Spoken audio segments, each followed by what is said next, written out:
Hello everyone. In this video we will discuss about the tetrapod limb development. So firstly we will start with the very general that जब भी हम कोई topic पढ़ते हैं तो हमें उसे फर्स्टली टॉपिक के हेडिंग का मतलब पता होना चाहिए. तो यहाँ पे हमारे पास वर्ड है that is the tetrapod. So firstly tetrapod का मतलब क्या होता है. Tetra means four and pod means limbs.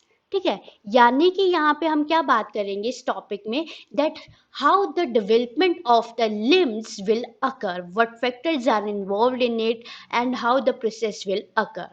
देख, तो एक बहुत ही जनरल सी हम एक क्लासिफिकेशन पढ़ते हैं एनिमल्स की. उसके अंदर हम ये क्लासिफिकेशन इंक्लूड करते हैं कि आपके जो वर्टिब्रेट्स होते हैं हम उनको इनिशियली दो पार्ट में, दो डिवीजन में डिवाइड करते हैं. एक आपकी आती है एग्नेथा और दूसरी आती है ग्नेथोस्टोमेटा. और ये जो डिवीजन होती है that is based on the presence of the जो. ठीक है, कौन से में जो प्रेजेंट है कौन से में एब्सेंट है. सो ग्नेथोस्टोमेटा में क्या होगा, jaws will be present and further it includes two super classes. एक तो आ गई कैटेगरी फिशेस की where we have the bony fish and the cartilaginous fish. और दूसरी आपकी आती है that is the tetrapod, means जिनमें क्या होगा, लिम्स प्रेजेंट होंगे. और लिम्स कौन से होंगे, we have here the fore limbs and we have the hind limbs. ठीक है, pair of the fore limbs and the pair of the hind limbs, in total we have four. So इसके अंदर आपकी जो classes आती हैं that is the amphibian, reptile, aves and mammals. इन सब में टेट्रापोड प्रेजेंट होते हैं. अब हम यहाँ पे सिर्फ एव्स की बात करें तो एव्स के केस में क्या होता है, आपके जो फोर लिम्स है यहाँ पे मॉडिफाइड हो जाएंगे into the wings. So this is about the very general thing कि एग्जैक्टली टेट्रापोड हैं क्या और उनके अंदर कौन सी क्लासेस आती हैं. Now, moving little bit further, we will take the bones of the tetrapod limb. ठीक है, कि जितने भी ये हमने फोर क्लासेस देखी टेट्रापोड की, उन सब में एक बेसिक प्लान जो होता है, basic bone plan, that will be the similar. तो यहाँ पे हम इस पूरे को, बोन्स ऑफ टेट्रापोड लिम्ब को हम तीन पार्ट में डिवाइड कर देते हैं. One we have the stylopod part, then second is the zeugopod part और थर्ड आपका आता है आउटोपोड पार्ट. सो स्टाइलोपोड पार्ट जो है आपका, this is the proximal part and zeugopod part is the middle part and autopod part is your distal part. ठीक है, अब हम सबसे पहले अगर स्टाइलोपोड पार्ट की बात करें तो ये प्रोक्सिमल पार्ट है और इस पार्ट में क्या चीजें आ रही हैं, it includes the humerus of the fore limb and femur of the hind limb. Then second zeugopod. Zeugopod आपका मिडल पार्ट है और इसमें क्या आएगा आपका, radius and ulna of the fore limb and tibia and fibula of the hind limb. यानी कि ये वाला जो पार्ट होता है आपका जहाँ पे हमारी ये रेडियस अल्ना या टिबिया फिब्यूला प्रेजेंट है, this is the zeugopod part.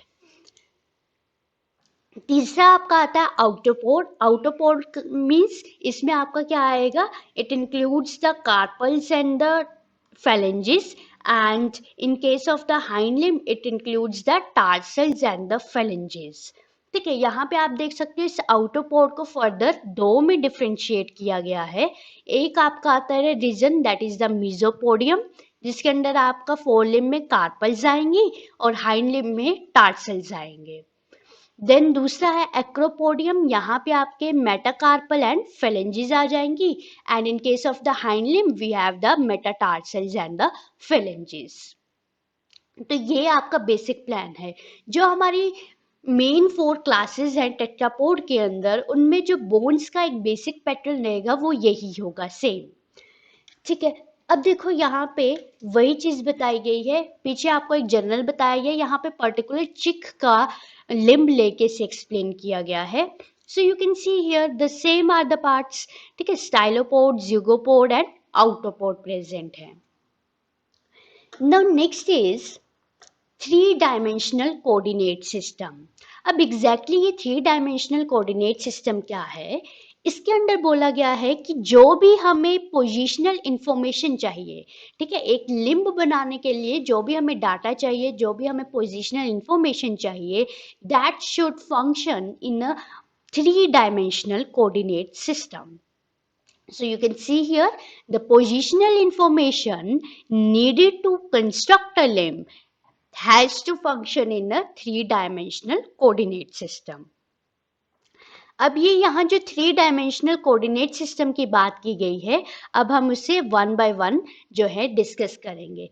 तो ऑब्वियसली यहाँ पे हम 3-dimensional के लिए लिख देते हैं, this is the first dimension, then we will consider the second dimension system and then third. ठीक है, तो पहले फर्स्ट डायमेंशनल सिस्टम जो है वो एग्जैक्टली है क्या? This is your proximal distal axis. ठीक है, ये आपकी प्रोक्सिमल डिस्टल एक्सिस है. देन सेकंड जो है that is your anterior posterior axis, और जो आपका थर्ड वन आएगा दैट इज योर डोर्सोवेंट्रल एक्सिस. ठीक है, तो ये तीन आपकी मेन कोऑर्डिनेट सिस्टम है. ठीक है, फर्स्ट का मतलब क्या है? First dimension system means we are talking about the proximal distal axis. Second dimension means we are talking about the anterior and posterior axis, और थर्ड में हम डोर्सो एंड वेंट्रल एक्सिस के बारे में बात करेंगे. ठीक है, डोर्सो या फिर पूरा डोर्सल भी इसको लिख सकते हैं. सो फर्स्टली मैं बात करूंगी सिर्फ प्रोक्सिमल डिस्टल एक्सिस की.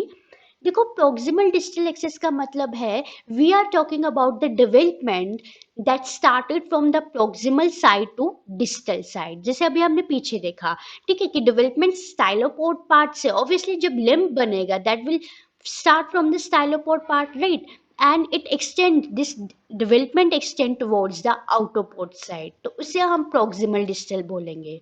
और इसे थोड़ा और अप्रोप्रिएटली या सिंपल लैंग्वेज में अगर बोलना हो हमें, तो it means development will start from the shoulder part, क्योंकि ऑब्वियसली शोल्डर से हमारा ये लिम्ब डेवलपमेंट शुरू होगी, and it extends towards the finger. ठीक है, in case of your forelimbs. और अगर हम हाइंड लिम्स की बात करें, it will from the hip to toe region. ठीक है, तो ये आपकी प्रोक्सिमल डिस्टल एक्सिस आ गई. देन इसमें कुछ और बातें हैं. सबसे पहली बात है कि इस केस में जो बोन्स होती हैं, ठीक है, जो लिम्ब बोन्स होंगी that are form from the endochondral ossification. ठीक है, हमारे पास एक पर्टिकुलर वर्ड है that is the endochondral ossification की हेल्प से इस फर्स्ट डायमेंशन की बोन्स बनती हैं. Then one more important point that they are initially cartilaginous. ठीक है, ये जो बोन्स है या ये जो एक्सिस है आपकी, इनिशियली ये कैसी होती है? That will B cartilaginous. और जैसे जैसे डेवलपमेंट होती जाएगी, ठीक है, डेवलपमेंट के साथ क्या होगा? This cartilage is replaced by the bone, and इनमें जो लिम्ब सेल्स इन्वॉल्व होंगे, तो लिम्ब सेल्स की डेवलपमेंट भी यहाँ पे काफ़ी वेरी करती है. कैसे वेरी करती है? कि जब इनको स्टाइलोपोड बनाना होगा, ठीक है, यानी कि जब लिम्ब सेल्स की डेवलपमेंट अर्ली स्टेजेस पे होगी, that will be entirely different from the development when they have to form the outerpod part. ठीक है, तो यानी कि जब लिम्ब सेल्स अर्ली स्टेज पे हैं उनकी डेवलपमेंट अलग से हो रही है, जब वो लेटर स्टेज पे है their development will be entirely different. Then next आपका डायमेंशन आ जाता है सेकंड, एंटीरियर पोस्टीरियर एक्सिस. तो यहाँ पे हम इसको सिंपली रिलेट करेंगे with the thumb and pinky finger. ठीक है, पिंकी फिंगर यानी कि जो हमारी सबसे छोटी फिंगर होती है. ठीक है, तो यहाँ पे हम फर्स्टली बात करेंगे जो हमारी लिटिल पिंकी फिंगर है, ठीक है, it will marks the posterior and. ठीक है, ये आपका क्या मार्क करती है? पोस्टीरियर एंड मार्क करती है. और जो हमारी थंब होता है और जो हमारे टो होते हैं, big toes, they will mark your anterior side. ठीक है, कैसे हम इसको बता रहे हैं कि जैसे आप अपना हाथ देखो, ठीक है, जो आपकी थंब वाली साइड होगी that will we will mark it as the anterior side, और जो आपकी लिटिल फिंगर वाली साइड है that will be your the posterior axis. Then third, dorsal ventral axis. इसमें हम कैसे बताएंगे कि जो हमारे पाम्स वाला एरिया है, ठीक है, हमारी जो हथेली वाला एरिया है that will be your ventral side. ठीक है, पाम्स वाली साइड कौन सी है आपकी, वेंट्रल साइड है। और जो हमारी नकल्स है, ठीक है, नकल साइड, नकल्स जो है क्या होते हैं एग्जैक्टली, नकल्स फिंगर जॉइंट। जब आप अपना हाथ उल्टा करो, यानी कि आप पाम वाली साइड नहीं देख रहे, आप अपोजिट साइड देख रहे हो, तो you can observe the finger joints. ठीक है, फिंगर जॉइंट्स आप ऑब्जर्व कर सकते हो। तो ये वाली साइड जो होती है नकल साइड, वो हम कंसिडर करेंगे एज द डोर्सल एक्सिस। ठीक है, तो ये आपका बेसिक 3 डायमेंशनल कोऑर्डिनेट सिस्टम है कि जब भी हमें पोजीशनल इंफॉर्मेशन, देखो अब हम यहाँ पे एग्जैक्टली बात किसकी कर रहे हैं, पोजीशंस के बारे में बात कर रहे हैं कि कौन सा प्रॉक्सिमल साइड कौन सी है, डिस्टल, ठीक है, एंटीरियर पोस्टीरियर साइड्स कौन सी होती हैं, डोर्सल वेंट्रल कौन सी होती हैं। तो ये सारा जो डाटा है that is required to construct a limb, ये आपका इस पर्टिकुलर 3 डायमेंशनल कोऑर्डिनेट सिस्टम में प्रेजेंट है। Now, next, we will see about the proteins that are involved in the formation of each of the 3 limb axes. तो again जो आपकी limb axis है हम वो लिख लेंगे, that is the proximal distal axis। ठीक है, पहली आपकी यही एक्सिस थी। सेकेंड आपका आया एंटीरियर पोस्टीरियर एक्सिस, ठीक है, और तीसरा आपका डोर्सल वेंट्रल एक्सिस। ठीक है, तो ये आपकी 3 एक्सिस है। अब इसमें हमने क्या पढ़ना है, that proteins that are involve in this. ठीक है, कौन से प्रोटीन्स जो हैं ये लिम्ब एक्सिस बनाने में इन्वॉल्व होंगे। ऑब्वियस इनकी डिटेल्स थोड़ा सा हम पार्ट 2 में करेंगे, बट यहाँ पे हम थोड़ा सा प्रिमिटिव आइडिया ले लेंगे कि क्या क्या चीजें इन्वॉल्व होंगी। तो जो आपकी प्रोक्सिमल डिस्टल एक्सिस है, this is regulated by the proteins of the FGF family. ठीक है, जो आपकी FGF फैमिली के प्रोटीन्स होती हैं that will play the important role in this part formation. ठीक है, FGF फैमिली, FGF का मतलब होता है यहाँ पे that is the fibroblast growth factor, fibroblast growth factor. ठीक है, तो ये है आपका प्रॉक्सिमल डिस्टल एक्सिस, जिसकी डेवलपमेंट में हमें क्या जरूरत होगी, FGF फैमिली के प्रोटीन्स की, यानी कि फिब्रोब्लास्ट ग्रोथ फैक्टर फैमिली के प्रोटीन्स की। देन सेकेंड आपका आता है एंटीरियर पोस्टीरियर एक्सिस। तो इसमें हमें जरूरत होती है प्रोटीन सोनिक हेजहॉग। ठीक है, ये हम डिटेल्स आगे करेंगे। So sonic hedgehog is required here. और डोर्सल वेंट्रल एक्सिस के कुछ एक पार्ट फॉर्मेशन में या कुछ एक रीजन्स में हमें जरूरत पड़ती है, दैट इज ऑफ WNT7A। ठीक है, so these are the proteins which are related with the limb axis formation. Then the interaction of these protein, ये जो प्रोटीन है इन्हीं की इंट्रैक्शन से, इनके म्यूचुअल सपोर्ट से with one another, there will be the determination of the differentiation of the cell types. ठीक है, and details we will take in the next part. Now next we are taking about the formation of the limb bud. तो देखो limb बड formation कैसे होगी। ठीक है, अब हमने जनरल चीजें पढ़ ली कि टेट्रापोड क्या है, ठीक है, बेसिक बोन्स का प्लान क्या है, राइट, प्रोटीन्स कौन से इन्वॉल्व है। अब सबसे पहले लिम्ब डेवलपमेंट जो एक प्रोसेस है आपका, उसमें सबसे पहले क्या होता है, लिम्ब बड बनता है। ठीक है, लिम्ब बड पहले बनता है, यानी कि मान लो ये कोई एक पर्टिकुलर एम्ब्रियो सा बना दिया मैंने एक, ठीक है, तो मान लो यहाँ से इसकी लिम्ब बननी है। ठीक है, तो यहाँ पे क्या होगा, इस पर्टिकुलर रीजन में इस तरह से एक स्वेलिंग सी बन जाएगी जिसे हम बोलेंगे limb bud. And obviously this limb bud will slightly it start growing cells beneath under the ectoderm, they will start proliferating and it will enlarges, और इधर धीरे धीरे से क्या होगा, इसकी फाइनली जो लिम्ब है that will get developed here. तो सबसे पहले हम ये बड फॉर्मेशन करेंगे कि ये लिम्ब बड जो है वो कैसे बन रहा है। So firstly we will take some points limbs do not form just anywhere along the body axis, कि ऐसा नहीं है कि कहीं से भी लिम्ब जो है वो बनने शुरू हो जाते हैं. These are generated at discrete position. Special areas होते हैं, ठीक है, स्पेशल स्ट्रक्चर फॉर्मेशन के लिए कुछ एरियाज होंगे, वहीं पे लिम्ब फॉर्मेशन होती है, ठीक है. So the mesodermal cells that give rise to a vertebrate limb, ठीक है. तो ये आपको पता होना चाहिए, जैसे हमारे पास 3 जर्म लेयर्स होती हैं, तो जो मेसोडर्म के सेल्स होते हैं, मेसोडर्म जो लेयर है, that is basically involve in the limb formation. और आगे हम देखेंगे कि विद द मेसोडर्म एक्टोडर्म का भी उतना ही रोल रहेगा. So it can be identified by, ठीक है, कैसे हम लिम्ब फॉर्मेशन कर सकते हैं. देखो, बिल्कुल जनरल जब लिम्ब डेवलपमेंट को स्टडी किया जा रहा था, तब हमने 3 एक्सपेरिमेंट्स के बारे में हमें पता चला, ठीक है. फर्स्ट एक्सपेरिमेंट या फर्स्ट एक जो बेसिक प्लान लिया गया, उसमें क्या किया गया, removing certain group of cells, ठीक है. सिंपली क्या किया, they use to remove certain group of cells, ठीक है, कुछ सेल्स को रिमूव कर दिया.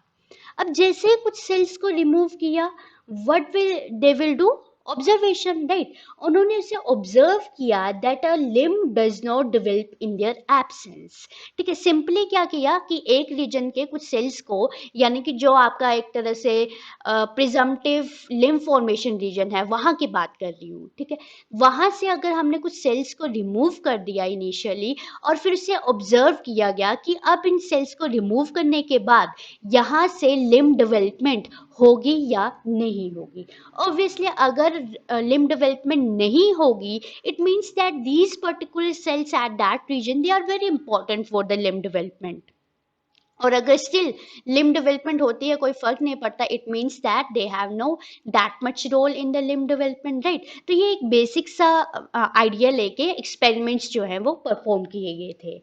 And this idea was given by the Harrison in 1918. Then next आपका सेकेंड प्लान क्या किया गया था, that transplanting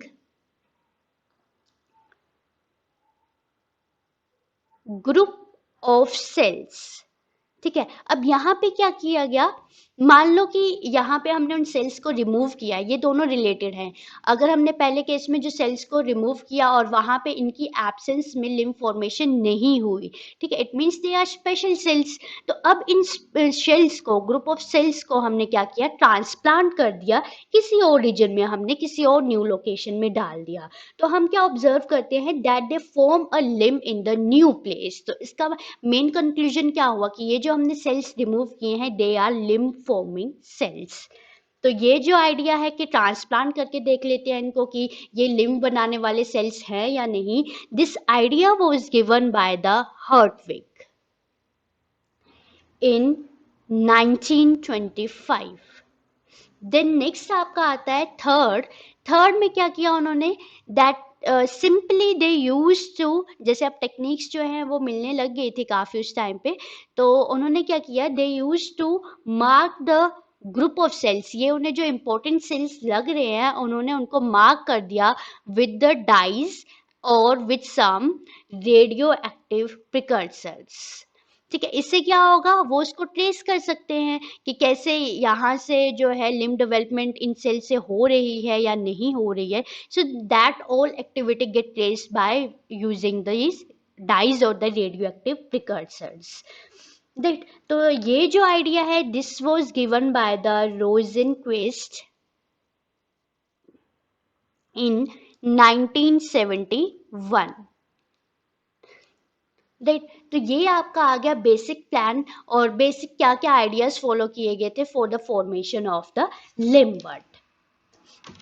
now next is the limb field, ठीक है. लिम्ब फील्ड क्या है, अब जैसे मैंने आपको पीछे कहा कि ऐसा नहीं है कि किसी भी पार्ट से लिम्ब डेवलपमेंट शुरू हो जाती है, पर्टिकुलर साइट्स होती हैं. तो सेम वे यहाँ पे एक लिम्ब फील्ड को एक्सप्लेन किया गया है, यानी कि लिम्ब फील्ड में क्या होगा, आपके जो भी सेल्स प्रेजेंट होंगे एक पर्टिकुलर रीजन, फील्ड का मतलब क्या होता है, एक पर्टिकुलर रीजन, ठीक है, एक particular spreaded area.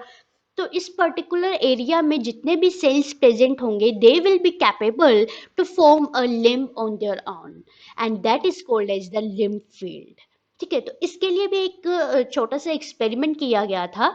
When they used to explain about the lymph field, they firstly studied about the fate mapping system। ठीक है, जब सेलेमेंडर के ऊपर फेट मैपिंग को स्टडी किया जा रहा था उसी टाइम इस लिम्फ फील्ड के बारे में भी बताया गया था that the center of the disc of cells in the somatic region of the lateral plate mesoderm normally give rise to limb itself। It means simply यहाँ पे डायग्राम में देखो कि ये जो सेंटर वाला पार्ट है, यू कैन सी हियर, ये जो पर्पल वाला सेंटर वाला पार्ट है इसे कहा गया है मेन सेंट्रल डिस्क।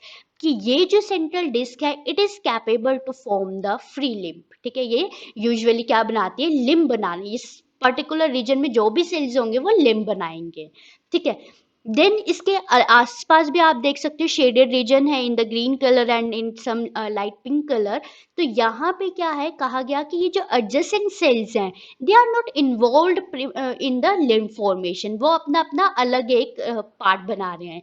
जैसे इस तरफ के जो सेल्स है, यू कैन सी हियर, ये जो सेल्स है ये क्या बना रहे हैं, पेरीब्रेकियल फ्लैंक टिश्यू बनाने में इन्वॉल्व है, और इस तरफ के जो सारे सेल्स हैं they are involve in the formation of the shoulder girdle. ठीक है, बट जब क्या किया गया, कुछ सेल्स, ये जो सेंटर वाला पार्ट है जो लिम्ब बना रहा था, these cells they are the extirpated, means इनको हमने सिंपली रिमूव, हमने एक्सपेरिमेंट परफॉर्म किया, जो हमारा सेंटर पार्ट लिम्ब बना रहा था उसे हमने रिमूव कर दिया। Then they observe that a limb will still form from an additional ring of cell, कि यहाँ पे फिर भी जो है जो लिम्ब फॉर्मेशन है वो हो रही है। इट मीन्स दैट कि ये जो सेल्स जो पहले इन्वॉल्व नहीं थे लिम्ब फॉर्मेशन में, now they started to form the limb also. ठीक है, you can see here the surrounding ring of cell is, they are now forming the limb, जो initially जो है they are not involved in the limb formation। इसका मतलब क्या हो गया कि ये पूरा region, you can see here, ये जो पूरा region है, this larger region representing all the cells in the area are capable of forming a limb on their own। ठीक है, तो ये पूरे region के लिए word यूज किया गया limb field। ठीक है, और इसकी इनको कंफर्मेशन कैसे मिली कि ये वाले सेल्स ही पक्का अब पेरीब्रैंकियल फ्लैंक टिश्यू शोल्डर गर्डल के साथ साथ लिम्ब भी बना रहे हैं। जब इन्होंने सेंटर वाला पार्ट ऑलरेडी रिमूव था, जब इन्होंने ये साइड्स वाले सेल्स को भी रिमूव कर दिया तब उन्होंने ऑब्जर्व किया कि अब लिम्ब नहीं बन रही। ठीक है, तो इससे क्लियर हो गया कि ये जो साइड्स वाले सेल थे वो कहीं ना कहीं वो लिम्ब बना रहे थे जब हमने सेंट्रल पार्ट को रिमूव किया था। So from here they concluded that all this larger region, ये पूरा का पूरा ये जो पार्ट है, this is involve in the limb formation, यानी कि यहाँ के जो भी सेल्स होंगे इस रीजन के they can form the limb. तो ये आपका हम इससे वर्ड यूज करते हैं लिम्ब फील्ड, यानी कि this larger region representing all the cells, they are capable of forming the limb। Now next we will take the limb bud। ठीक है, तो अभी मैंने आपको बताया, हमने अब देख लिया कि लिम्ब फील्ड क्या है। लिम्ब फील्ड का मतलब सिर्फ वही सेल्स या पर्टिकुलर वो रीजन जहाँ के सेल्स जो हैं वो लिम्ब बड बना सकते हैं। ठीक है, तो अब फर्दर हम देखेंगे लिम्ब बड।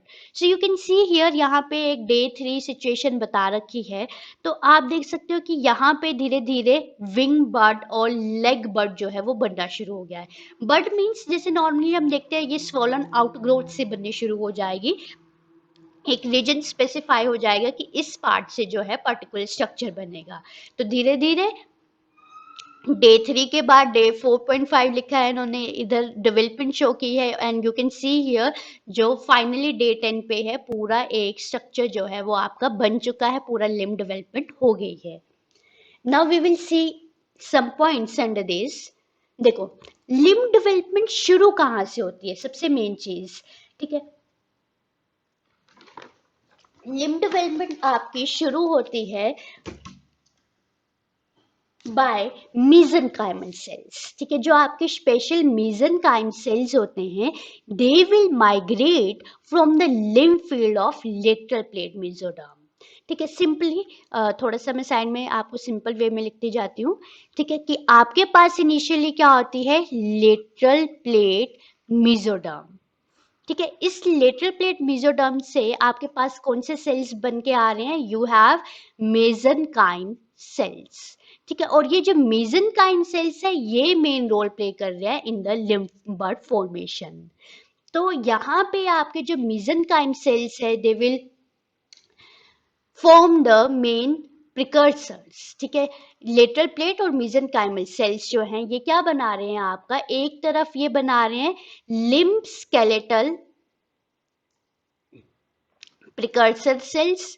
ऑब्वियसली वर्ड से देखो अब, लिम्ब स्केलेटल प्रिकर्सर सेल है मतलब जिसने लिम्ब स्केलेटन बनाना है, यानी कि बोन्स बनानी है। ठीक है, और दूसरी तरफ यहाँ पे मेसेनकाइम सेल से और आपका क्या बन रहा है, they are forming the limb muscle precursor cells, यानी कि जिन्होंने मसल वाला एरिया बनाना है, सिंपल। ठीक है, तो वही चीज लिखी है कि limb development begins with the mesenchyme sales.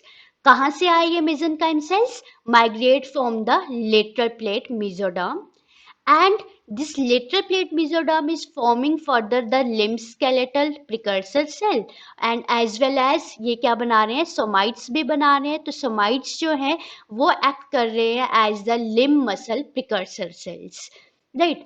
अब ये जो मेसेनकाइमल सेल्स हैं आपके main, these mesenchymal cells they will continue to proliferate. ठीक है, ये क्या करते रहेंगे, प्रोलिफरेट करते रहेंगे और धीरे धीरे ये शुरू हो जाएंगे अंडर द एक्टोडर्मल टिश्यू। ठीक है, यानी कि यहाँ पे ये इनिशियली ये सेल्स प्रेजेंट है, राइट। ठीक है, तो यहाँ पे ये क्या होंगे, धीरे धीरे एक्यूमुलेट होने शुरू हो जाएंगे। और फाइनली आप कुछ सोचो कि एक जगह पे कुछ सेल्स की एक्यूमुलेशन होती है तो बाद में क्या होता है, that particular region it will get bulge out. तो यहाँ पे भी same, with the accumulation of these proliferated mesenchymal cells there will be the bulging out of a particular circular structure, and this is called as the limb bud, right। And one more important point here कि vertebrates में क्या होता है, 4 limb buds से ज़्यादा नहीं हो सकते पर एम्ब्रियो में, एक्सेप्शन दैट अगर किसी में किसी तरह की प्रॉब्लम है या कोई डिफेक्ट है एम्ब्रियो में, only in that cases. But usually एक नॉर्मल हम एम्ब्रियो की बात करें तो ऑब्वियस है कि कितने लिम्ब बड बनेंगे, 4, 2 for the hind limbs and 2 for the fore limbs. And ये जो लिम्ब बर्ड्स है ये हमेशा कैसे होते हैं, they are paired opposite each other. Obviously अब हम अपने आर्म्स को ही देख लें, ठीक है, तो कैसी होती है, बिल्कुल ऑपोजिट है। तो सेम वे ऑब्वियसली है कि एम्ब्रियो में ये पोजीशन फिक्स हो जाएगी। लिम्ब बर्ड जो है, जैसे यहाँ पे लेग बर्ड है तो ये दूसरा लेग बर्ड है, यहाँ पे एक विंग बर्ड है तो ये दूसरा विंग बर्ड है, position will be opposite. Now next you can see this diagram, यहाँ पे भी यही चीज एक्सप्लेन की गई है। You can see here कि firstly हमने क्या बोला कि हमारे पास क्या है, कुछ mesenchymal cells हैं, and these mesenchymal cells they will come from the lateral plate mesoderm, right। तो ये आप देख सकते हो, ये वाला पार्ट जो है this is the lateral plate mesoderm.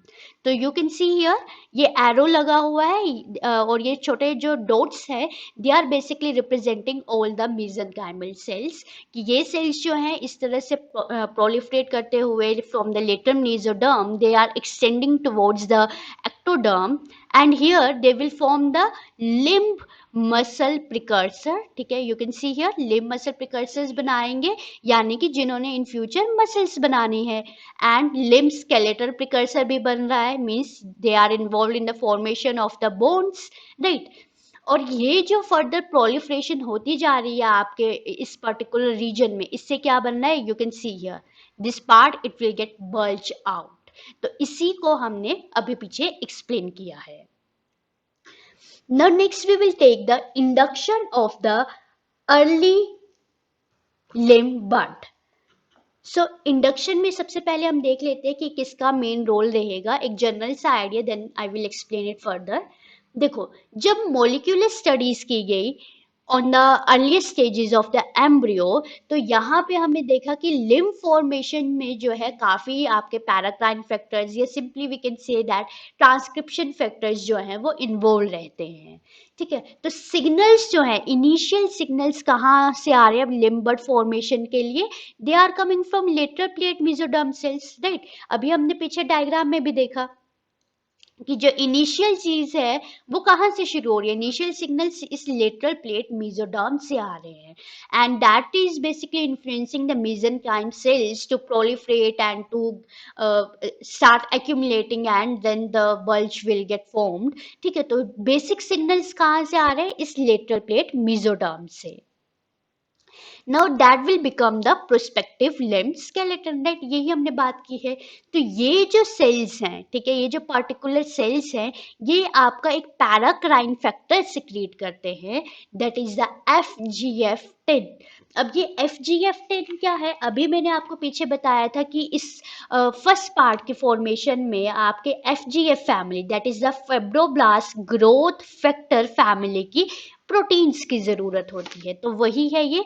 First हम कौन सी प्रोटीन डिस्कस कर रहे हैं? FGF10 protein. Now this protein is capable of initiating the limb forming interactions between the ectoderm and the mesoderm, यानी कि बेसिक सिग्नल आ गया आपके लेटरल प्लेट मेसोडर्म से, और लेटरल प्लेट मेसोडर्म्स कैसे फर्दर इनिशिएट कर रही है the formation of the limb bud by secreting the FGF10 from its mesenchymal cells. और ये FGF10 क्या है? It is capable to start or to initiate the interactions between ectoderm and mesoderm to start the limb formation.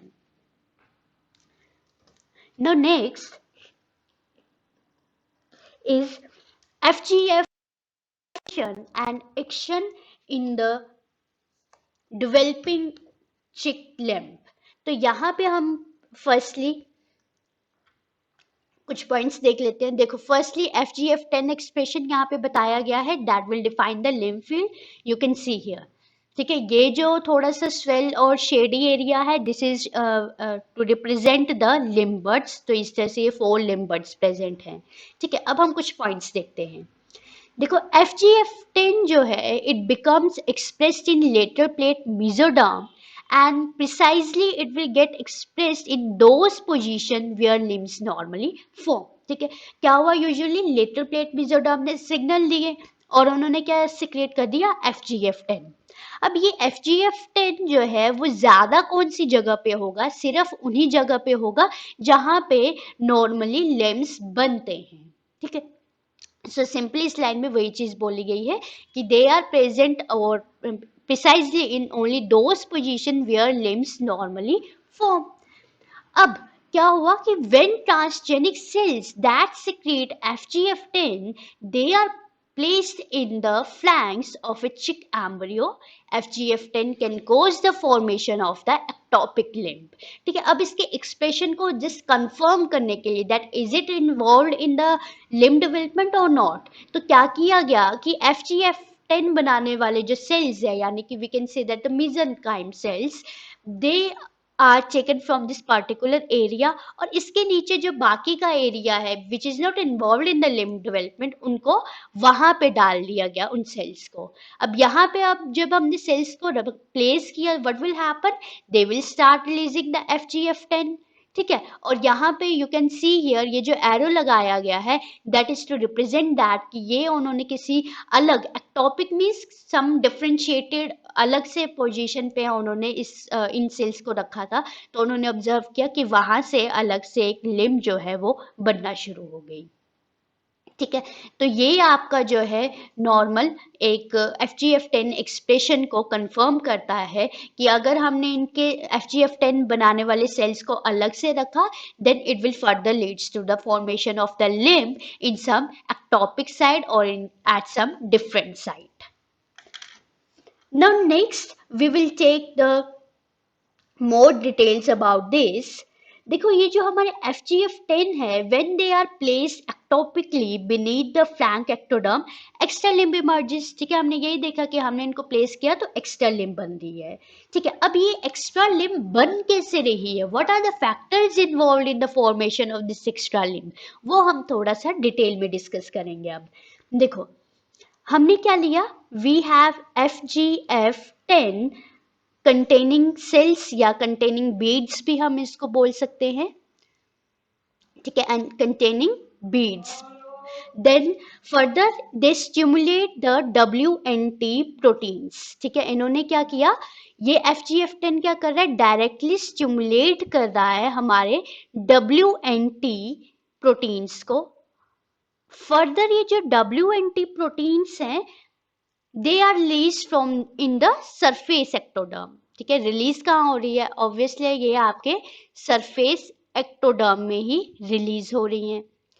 And now the WNT proteins they further instruct the surface ectoderm. काम क्या है इनका, ये further क्या करेंगे, आपका जो surface ectoderm है उसको ये इंस्ट्रक्ट करेंगे, उसको एक तरह से ये सिग्नल प्रोवाइड करेंगी। कैसे signals, to make one more paracrine factor और to make one more protein, that is the FGF8 protein. ठीक है, अभी आपका FGF8 प्रोटीन बन गया। नाउ वंस जैसे ही आपका FGF8 प्रोटीन बनता है, कहाँ पे बन रहा है ये, you can see here surface ectoderm में। ठीक है, once this FGF8 protein is formed in this surface ectoderm, now this surface ectoderm will elongate to form or to become a region called as AER region। AER region का मतलब होता है आपका apical ectodermal ridge, apical ectodermal ridge, this is the AER region, right. और ये जो आपका apical ectoderm ridge है, बेसिकली क्या है, ये एक ऐसा स्ट्रक्चर है पे फर्दर आपके FGF बनते हैं। ठीक है, यहाँ से इस पर्टिकुलर रीजन में जितने भी सेल्स होंगे, they are involved in the formation of the proteins of FGF family. So we can say that it is a structure that is the source of the FGF for limb and the development of the limb bud and the patterning of the limb bud। ठीक है, and इसके साथ ये जो आपका AER है, ये further क्या करता है आपका, it will instruct the mesenchymal cells। ठीक है, ये क्या करेगा, साइड बाय साइड दूसरा काम क्या कर रहा है, यहाँ पे ऑलरेडी FGF बन रहे हैं और साथ में ये क्या कर रहा है, आपके जो mesenchymal cells हैं उनको भी ये इन्फ्लुएंस कर रहा है या उनको भी ये इंस्ट्रक्ट कर रहा है to continue to making the FGF10। ठीक है, ये चीज तो आपने याद ही रखनी कि इनिशियली FGF10 बना कौन रहा है, लेटरल प्लेट मेसोडर्म, जो लेटरल प्लेट है that will giving the signals and exactly mesenchymal cells जो है FGF10 बना रहे हैं। नाउ फर्दर ये जो FGF8 हैं, they will instruct the surface ectoderm to make the FGF8। तो इस तरह से ये पूरा जो है साइकिल आपका चलता है। Just I will repeat this again. देखो इनिशियली क्या है, आपने जब स्टडी किया हमने कि FGF10 जो है how they are responsible to form the extra limb, तो हमने क्या किया, जो ये FGF10 बनाने वाले सेल्स थे, यानी कि एक तरह से mesenchymal सेल्स थे, वो लिए और किसी और पार्ट में डाल दिए। अब वहां पे उस पार्ट में जाके क्या हुआ, उन्होंने उस सरफेस एक्टोडर्म में WNT प्रोटीन्स को स्टिमुलेट कर दिया। जैसे WNT प्रोटीन्स सरफेस एक्टोडर्म में स्टिमुलेट हुए, फर्दर इन्होंने सरफेस एक्टोडर्म को ही इनिशिएट या इंस्ट्रक्ट करने शुरू कर दिया ताकि वो क्या बनाए, एक और पैराक्राइन फैक्टर बनाए, दैट इज द FGF8। अब ये FGF8 और WNT ये दोनों मिलके क्या कर रहे हैं, उस सरफेस एक्टोडर्म को इलोंगेट कर देते हैं और उसे कन्वर्ट कर देते हैं एक ऐसे स्ट्रक्चर में जिसको हम बोलते हैं एपिकल एक्टोडर्मल रिज। और ये जो स्ट्रक्चर है इसमें अभी भी स्टिल क्या बन रहे हैं, आपके FGF बन रहे हैं अभी भी। ठीक है, एंड साइड बाय साइड ये क्या कर रहा है, हमारे मेसेनकाइमल सेल्स को भी एक तरह से सिग्नल प्रोवाइड कर रहा है कि still they will continue to form the FGF10, ठीक है। और FGF10 फर्दर इंस्ट्रक्ट करेगा सरफेस एक्टोडर्म को टू रिलीज द FGF8, यानी कि ultimately there will be a proper amount of the FGF10 in this particular region. और ये जो FGF10 है अल्टीमेटली यहाँ से क्या करेगा, लिम्ब बड बनाने में ये हेल्प करेगा। तो ये एक फ्लो चार्ट है just to explain the regulation of the FGF10 essential for the development of the limb bud. So यहाँ पे हम इस वीडियो में हम सिर्फ यहीं तक करेंगे। In next part, that is then the part 2, we will explain some more transcription factors which are involved in the limb bud development. So thank you and stay tuned for the second part of the video.